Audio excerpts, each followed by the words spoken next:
చూడని ఇంత హాయిని మరిచిపోదు మనసు. ఒదిగి ఉండి నీ వాకిటిలో బదులు కోరి నే నిలుచున్నా.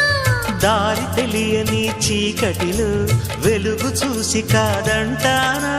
ఊరించి ఇది ఏ మాసం?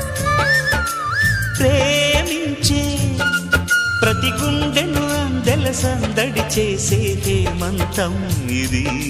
మన సొంతం అయినది. కిలకిల నవ్వే కోయిల కోసం వచ్చింది మధుమాసం.